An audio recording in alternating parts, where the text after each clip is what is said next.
Chapter 51. Their sister's wedding day arrived, and Jane and Elizabeth felt for her probably more than she felt for herself. The carriage was sent to meet them at Old Town, and they were to return in it by dinner-time. Their arrival was dreaded by the elder Miss Bennets, and Jane more especially, who gave Lydia the feelings which would have attended herself had she been the culprit, and was wretched in the thought of what her sister must endure. They came. The family were assembled in the breakfast-room to receive them. Smiles decked the face of Mrs. Bennet as the carriage drove up to the door. Her husband looked impenetrably grave. Her daughters, alarmed, anxious, uneasy. Lydia's voice was heard in the vestibule. The door was thrown open, and she ran into the room. Her mother stepped forwards, embraced her, and welcomed her with rapture, gave her hand with an affectionate smile to Wickham, who followed his lady, and wished them both joy with an alacrity which showed no doubt of their happiness. Their reception from Mr. Bennet, to whom they then turned, was not quite so cordial. His countenance rather gained in austerity, and he scarcely opened his lips. The easy assurance of the young couple indeed was enough to provoke him. Elizabeth was disgusted, and even Miss Bennet was shocked. Lydia was Lydia still, untamed, unabashed, wild, noisy, and fearless. She turned from sister to sister, demanding their congratulations, and when at length they all sat down, looked eagerly round the room, took notice of some little alteration in it, and observed with a laugh that it was a great while since she had been there. Wickham was not at all more distressed than herself, but his manners were always so pleasing that, had his character and his marriage been exactly what they ought, his smiles and his easy address, while he claimed their relationship, would have delighted them all. Elizabeth had not believed him quite equal to such assurance, but she sat down, resolving within herself to draw no limits in future to the impudence of an impudent man. She blushed, and Jane blushed, but the cheeks of the two who caused their confusion suffered no variation of colour. There was no want of discourse. The bride and her mother could neither of them talk fast enough, and Wickham, who happened to sit near Elizabeth, began inquiring after his acquaintance in that neighbourhood, with a good-humoured ease which she felt very unable to equal in her replies. They seemed each of them to have the happiest memories in the world. Nothing of the past was recollected with pain, and Lydia led voluntarily to subjects which her sisters would not have alluded to for the world.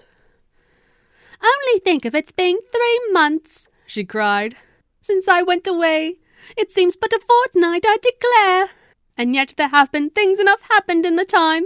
Good gracious, when I went away, I am sure I had no more idea of being married till I came back again, though I thought it would be very good fun if I was." Her father lifted up his eyes. Jane was distressed. Elizabeth looked expressively at Lydia. But she, who never heard nor saw anything of which she chose to be insensible, gaily continued. "Oh, mamma, do the people hereabouts know I am married today? I was afraid they might not, and we overtook William Golding in his curricle, so I was determined he should know it, and so I let down the side glass next to him, and took off my glove, and let my hand just rest upon the window frame, so that he might see the ring, and then I bowed and smiled like anything." Elizabeth could bear it no longer. She got up and ran out of the room, and returned no more till she heard them passing through the hall to the dining parlour. She then joined them soon enough to see Lydia, with anxious parade, walk up to her mother's right hand, and hear her say to her eldest sister, "Ah, Jane, I take your place now, and you must go lower, because I am a married woman." It was not to be supposed that time would give Lydia that embarrassment from which she had been so wholly free at first. Her ease and good spirits increased. She longed to see Mrs. Phillips, the Lucases, and all their other neighbours, and to hear herself called Mrs. Wickham by each of them. And in the meantime she went after dinner to show her ring and boast of being married to Mrs. Hill and the 2 housemaids. "Well, mamma," said she, when they were all returned to the breakfast-room, "and what do you think of my husband? Is he not a charming man? I am sure my sisters must all envy me. I only hope they may have half my good luck. They must all go to Brighton. That is the place to get husbands. What a pity it is, mamma, we did not all go." "Very true, and if I had my will we should. But, my dear Lydia, I don't at all like your going such a way off. Must it be so?" "Oh, Lord, yes, there is nothing in that. I shall like it of all things. You and Papa and my sisters must come down and see us. We shall be at Newcastle all the winter, and I dare say there will be some balls, and I will take care to get good partners for them all. I should like it beyond anything, said her mother. And then when you go away, you may leave one or two of my sisters behind you. And I dare say I shall get husbands for them before the winter is over. I thank you for my share of the favour, said Elizabeth, but I do not particularly like your way of getting husbands. Their visitors were not to remain above 10 days with them. Mr. Wickham had received his commission before he left London, and he was to join his regiment at the end of a fortnight. No one but Mrs. Bennet regretted that their stay would be so short, and she made the most of the time by visiting about with her daughter and having very frequent parties at home. These parties were acceptable to all. To avoid a family circle was even more desirable to such as did think than such as did not. Wickham's affection for Lydia was just what Elizabeth had expected to find it, not equal to Lydia's for him. She had scarcely needed her present observation to be satisfied from the reason of things, that their elopement had been brought on by the strength of her love, rather than by his, and she would have wondered why, without violently caring for her, he chose to elope with her at all, had she not felt certain that his flight was rendered necessary by distress of circumstances. And if that were the case, he was not the young man to resist an opportunity of having a companion. Lydia was exceedingly fond of him. He was her dear Wickham on every occasion. No one was to be put in competition with him. He did everything best in the world, and she was sure he would kill more birds on the 1st of September than anybody else in the country. One morning, soon after their arrival, as she was sitting with her 2 eldest sisters, she said to Elizabeth, Lizzie, I never gave you an account of my wedding, I believe. You were not by when I told Mamma and the others all about it. Are you not curious to hear how it was managed? No, really, replied Elizabeth. I think there cannot be too little said on the subject. La, you are so strange, but I must tell you how it went off. We were married, you know, at St. Clement's, because Wickham's lodgings were in that parish, and it was settled that we should all be there by 11 o'clock. My uncle and aunt and I were to go together, and the others were to meet us at the church. Well, Monday morning came, and I was in such a fuss. I was so afraid, you know, that something would happen to put it off, and then I should have gone quite distracted. And there was my aunt, all the time I was dressing, preaching and talking away, just as if she was reading a sermon. However, I did not hear above 1 word in 10, for I was thinking, you may suppose, of my dear Wickham. I longed to know whether he would be married in his blue coat. Well, and so we breakfasted at 10 as usual. I thought it would never be over, for by the by you are to understand that my uncle and aunt were horrid unpleasant all the time I was with them. If you'll believe me, I did not once put my foot out of doors, though I was there a fortnight. Not one party or scheme or anything.